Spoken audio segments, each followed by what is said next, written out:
compte environ une soixantaine. Ces acteurs issus de structures étatiques, du privé, d'associations et d'ONG, intervenant dans le domaine de l'assainissement, présents dans cette salle de réunion des Archives nationales ce jeudi 2 novembre 2023 pour procéder à la validation du guide de gestion des latrines communautaires ainsi que de sa feuille de route. On a constaté que dans les institutions et les milieux communautaires, les ouvrages d'assainissement étaient mal gérés. Généralement, lorsque les ouvrages étaient nouvellement réalisés, on constate que dans l'utilisation, il y a un réel problème dans la gestion et dans l'utilisation, si bien que très vite, les ouvrages sont abandonnés après leur réalisation.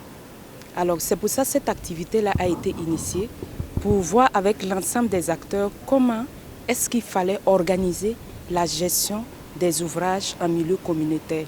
On veut dire dans les écoles, les centres de santé et les lieux publics.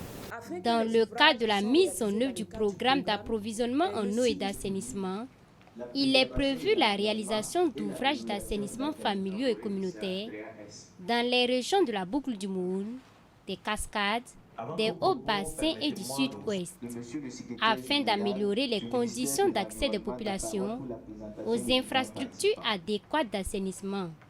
Cependant, le problème de gestion de ces ouvrages se pose avec acuité.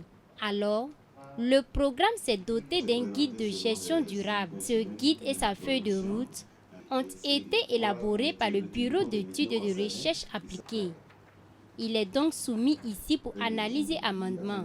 Le guide regorge une panoplie de propositions qui permettront d'avoir une bonne gestion durable des ouvrages d'assainissement. Le présent document du guide qui est soumis à validation à cet atelier est structuré en 3 parties. La synthèse de l'état des lieux de l'AUE en milieu collectif, les modes de gestion durable des toilettes collectives préconisés et le guide de gestion des toilettes collectives. À cela est associée la feuille de route pour l'opérationnalisation du guide soumis également pour validation. Mesdames et messieurs, je reste convaincu que vos observations et contributions pertinentes du moins, permettront de finaliser ces documents très attendus par les acteurs et les partenaires pour la pérennisation des ouvrages dans ce contexte sécuritaire difficile que traverse notre pays. Après cette étape de validation du guide de gestion des latrines communautaires et de sa feuille de route, les acteurs passeront à son opérationnalisation sur le terrain dans les jours à venir.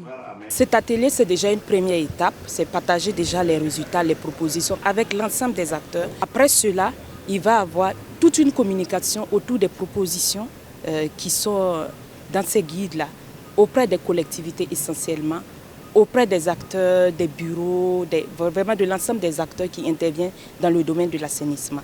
Voilà. À la suite de cela, il va y avoir un suivi rapproché pour vraiment des zones pilotes. Voilà, avoir des retours, regarder un peu comment c'est mis en œuvre, est-ce que ça marche. Parce que les propositions varient quand même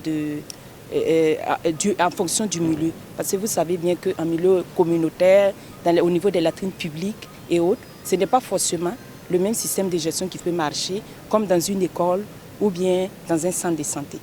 La directrice de l'assainissement des eaux usées et excrétables a invité les participants, qui sont d'ailleurs les acteurs clés de la mise en œuvre du programme, à s'impliquer activement sur le terrain pour l'atteinte des objectifs.